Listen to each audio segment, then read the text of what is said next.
Pyrénées. Parce que j'y ai vécu, je peux expliquer derrière? Ouais, vas-y. Parce qu'en fait, j'ai eu la chance d'y faire 5 ans. Et que déjà, la montagne, elle est mortelle. Et après, j'ai adoré la mentalité. Des purs gens qui aiment la montagne. Caudreuze. Non. Classique. Tartiflette. Mais que patates et reblochon. Méthode. Clairement. Je suis passé au boa, je suis obligé de dire boa maintenant. Mais c'est parce que je suis vieux. Moufle. Pour l'instant classique, mais faut jamais dire jamais. Damien, présente-toi. T'es chez Burton depuis Ah, longtemps. combien de temps? Je peux pas le dire, ça va être trop longtemps. Dis-nous la Ça date. fait pas longtemps, ça fait 30 ans. Ta vie professionnelle, c'est Burton. Ouais, je fais que ça. Qu'est-ce qui te plaît dans le snowboard? C'est vieux, c'est parce que quand j'étais petit, ma mère avait une copine dont le fils créait des boards. En fait, pour me donner une passion, pour me sortir des conneries que je faisais, elle m'a dit tiens, je vais te présenter quelqu'un. Et en fait, il m'a fait fabriquer ma première planche en contreplaqué marine avec des footstraps. Le début pur du snowboard. Ouais, En fait. et ça m'a plu, ça m'a trop plu. J'ai fait connaître ça à tous mes potes, ils ont fait la même chose. Voilà, c'était interdit de prendre les remontées mécaniques pour le snowboard à l'époque, donc on montait à pied. Et après, j'ai jamais arrêté.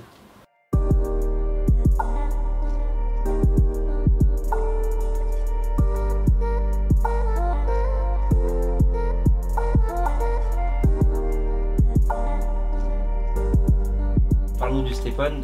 Le Stepon, c'était à la base, c'était les premières fixations qu'on a un petit peu connues. Alors, ouais, il y a eu le stepping il y a quelques années. Voilà, et là, ça revient à la mode. Bon, l'histoire du chaussage automatique, c'est une grande histoire, hein, parce qu'il y a eu tout un tas de modèles qui sont sortis sur le marché. Tout le monde avait son système en fait. Vu qu'il n'y avait pas de standard, bah, ça a un peu tué le système dans l'œuf, c'est-à-dire que les gens, au moment de la revente d'occasion de leur matériel, c'était compliqué à vendre, puis il n'y avait pas de suivi d'une marque à l'autre, c'était pas la même chose. Là, on est sur un système qui, je pense, est beaucoup plus abouti en termes de sensations, en termes de technicité, et surtout, il y a une espèce de standard qui est en train de se créer, puisque nous, on a créé ce système, et il y a d'autres marques qui fabriquent une boîte qui est adaptable dans ses fixations. Et ça peut faire perdurer le système. C'est l'avenir de la fixation. Alors, l'avenir, je sais pas, parce que pour être sincère, moi j'ai essayé, c'est vrai que c'est très charmant hein, comme système, c'est vrai que ça donne envie à être ridé. Alors moi, est-ce que c'est le fait que mon passif c'est des fixes à strap? J'ai du mal à passer à ça. Je vois un truc qui est intéressant, c'est des jeunes, 12-14 ans, qui eux s'intéressent vraiment à ce système-là. Parce que pour eux, c'est la facilité. Pour parler de mon cas personnel, mon fils il a 12 ans.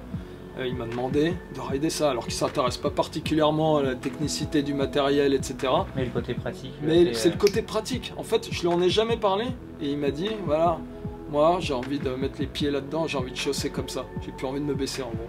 Toi, tu rides avec quoi et ton coup de cœur? Ah bah moi c'est que des vieux trucs moi, parce que je suis pas tout jeune, donc moi c'est Custom X, fidèle à ça depuis des années, mais en petite taille, parce qu'en fait avec l'âge on est moins performant, donc du coup je réduis la taille pour compenser la rigidité de la board. Je suis intermédiaire, je ride une fois par an, je veux une board qui fait tout, je veux pas me casser la tête. Je pars sur quoi? Il y a des questions de budget dans tout ça, c'est-à-dire qu'on fait des boards qui pourraient, pour quelqu'un qui ride qu'une fois par an, une semaine par an en vacances, en fait il peut très bien rider une planche entrée de gamme, ça peut très bien lui suffire. Après, s'il est sportif, bah, autant prendre quelque chose qui lui permet d'évoluer un petit peu plus, donc pourquoi pas un milieu de gamme, et s'il a les moyens, et ben à ce moment-là une haut de gamme ça peut le faire aussi, parce que maintenant on a des fibres sur les hauts de gamme qui donnent l'impression de rider une planche entrée de gamme, parce que c'est très facile à rider, par contre quand on lui rentre dedans et qu'on la pousse, elle répond. Donc en fait, je vais dire, tout est une question de budget, mais on peut trouver à n'importe quel budget une board adaptée à ce type de pratique d'une semaine par an.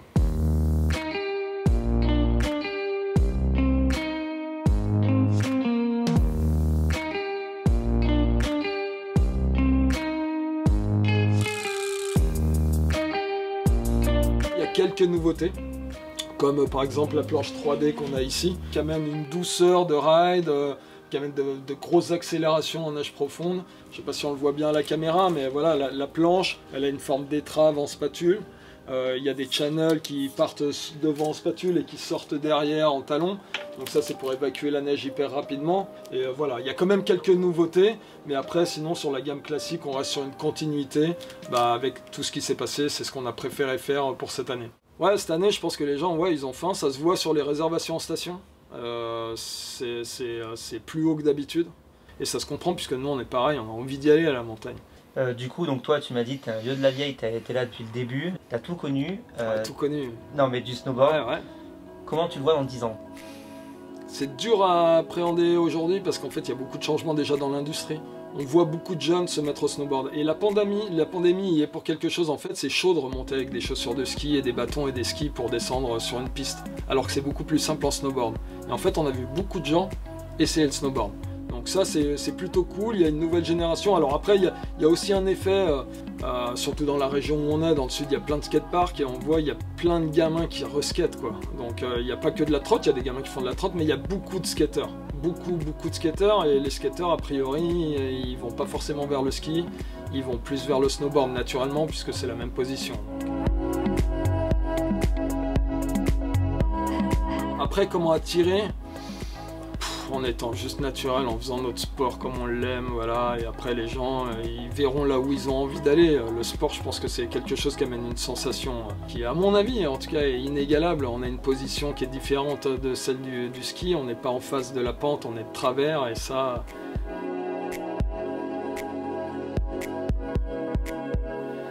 ça change tout en sensation. Donc après, c'est aux gens de goûter et puis de choisir. Burton, c'est la marque de snowboard historique, c'est la marque américaine. Comment est vue la France et le marché français pour Burton? Le marché français, c'est un marché assez important, mais au sein de l'Europe. Donc voilà, après c'est un marché qui est important pour eux parce que déjà on a une montagne qui est connue mondialement chez nous en France, c'est Chamonix, que tu connais bien. Donc voilà, Cham ça fait rêver plein de monde. Moi j'ai connu des Américains quand ils venaient à Cham, ils piquaient la banderole, le panneau d'entrée. Nous on peut avoir des montagnes à l'étranger qui nous font rêver, style l'Alaska, etc.